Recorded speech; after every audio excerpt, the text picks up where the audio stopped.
Can't stop me now. Can't stop me now.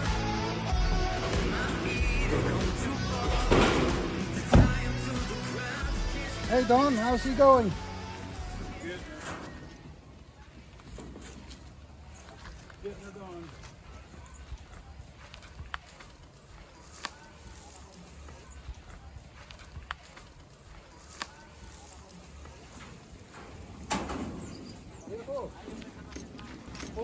Pone toda la penca bien al lado de calle para que cuando viene el camión se lo monta de una vez.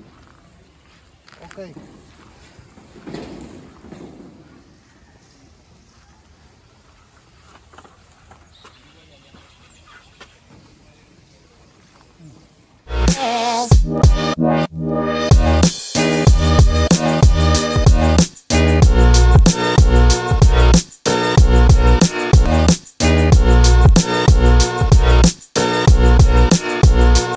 Hi, my name is Jamie.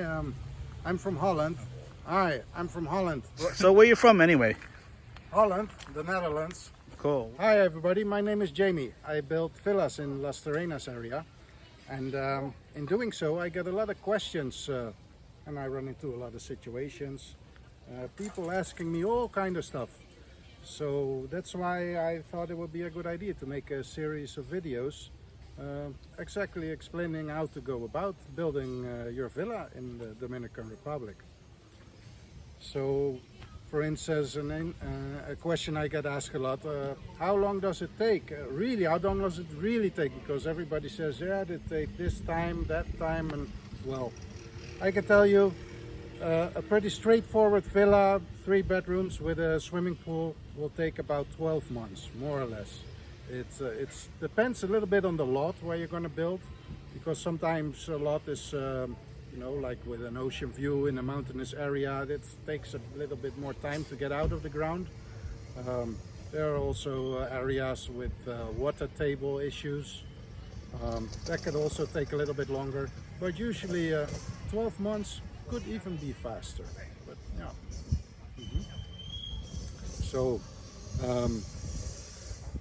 another question I get asked a lot is how do you get the building permit? Because there's a lot of chatter, so to say, going on about, oh, there's this way, there's that way, but well, let me tell you straightforward how it is. A building permit takes about 3 months from the moment you issue all your you issue your application. So, but in order to get the building permit within these 3 months, you better make sure that your application complies with all the existing rules and regulations. So for instance, if you have a lot of so-and-so square meters, you can only have this amount of bedrooms. There are areas where this also is different from the other. Can you build more than 2 stories or not?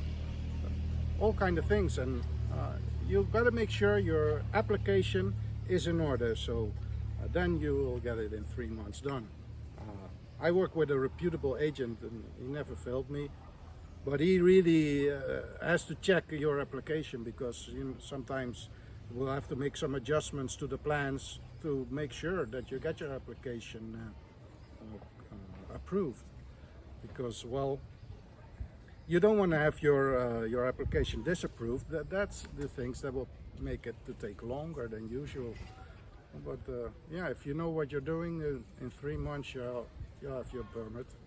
Another thing I get asked a lot is people saying, yeah, well, how am I supposed to find a good builder? Where do I look for? Where do I start? Well, for me, I thought about it, and for me I came up, because I get this question a lot. So I thought of 3 main topics to think about when you're selecting your builder. That is the skill set, equipment, and references. So you would want to have your builder having a specific type of skill set. So not only concrete works, but also, for instance, plumbing works, electric works, maybe even finishing works. Because it's nice to have one builder, one person responsible for all these things. Otherwise you will get the plumber making getting into conflict with the electrician getting into conflict with the plaster boy, and you want to avoid all that. Look for a builder who's got it all in-house under one roof. That is really a good tip. And another one, equipment. What equipment does your builder have? When you go and make a chat with your builder, see who is this guy, check what kind of stuff he got. Does he even got his own concrete mill or tools? Because I have seen people coming up, building a house, coming up with this motorcycle with a level, a piece of wire and a hammer, and that's all they have. It really happens. So I would check what kind of stuff what kind of equipment does your builder have. And well, very important, of course, references. Show me what you have built, and not only pictures, because pictures don't say anything, but show me a house that you built, and there you can maybe talk with the owner if they are satisfied, what was the hurdles, how did we overcome any problems, if there were any. Yeah, so that's those three things I would definitely take in mind selecting your builder. So yeah, the other day I was talking to a friend of mine, and he asked me, so well, how do you start, like the first day of building? So you got your things and your permit, and you're ready to start. How do you start? Where do you begin? You know, so many things to do.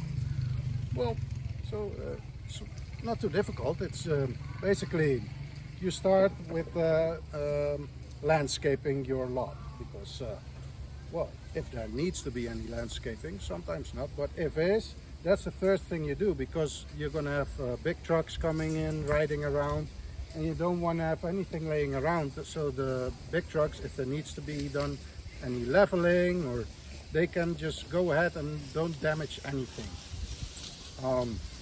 And then when you start, make sure your lot is properly fenced off, because you'll have all kind of people wandering in and going in and out, asking for jobs, and you really don't want that. That's really annoying.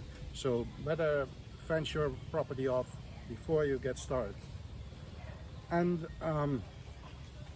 what's also a pretty cool thing to do when you start anything, just start by selecting a whole bunch of palm trees, young ones, make them grow, allocate a corner of the lot for like a greenery, so where by the time your villa is done, you have all these beautiful big palm trees, and you have them just for the picking. You can relocate them anywhere you want. So that's that's what we're doing right now over here.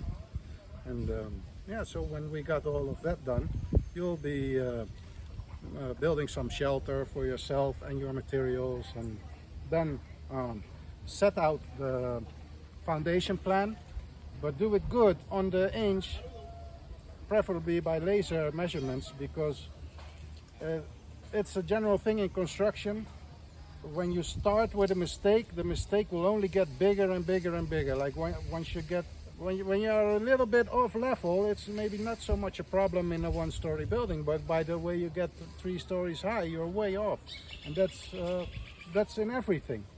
So very important to make sure your foundation plan is correctly measured and at the exact spot where you want it to be. So that will save you a lot of hassle in the. So another thing is, I got asked the other day, so how do you make sure, he asked me, how do you make sure the construction is going to be the way I want it to be? Because, you know, this client was abroad in another country, and then that happens a lot. So how do you make sure when somebody is not around that it's going to be exactly the way he wants it to be? Well, in order to do so, it's important to define the construction as it's going to be. So, for instance, the drawings, the architectural plan.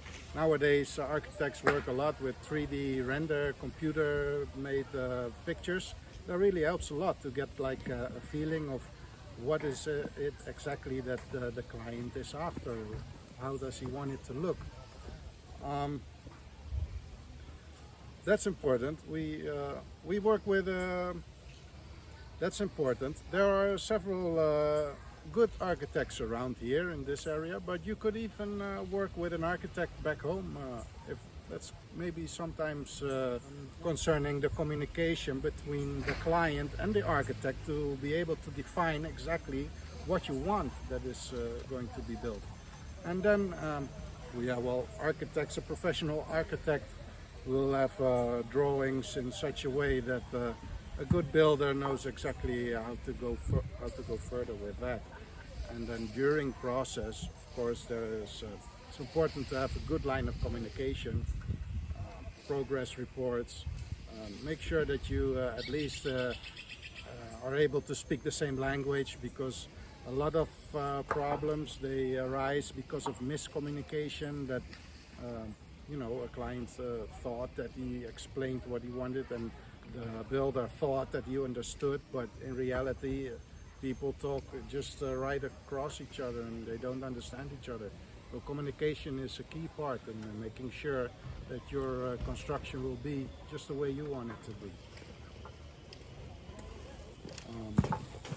So for now, goodbye, and I'm off to work. Thank you for your time.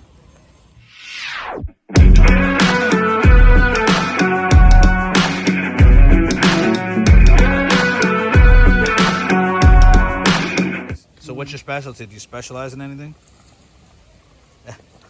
Everything. Everything. But what do you do best? Kite surf. You can't stop me now.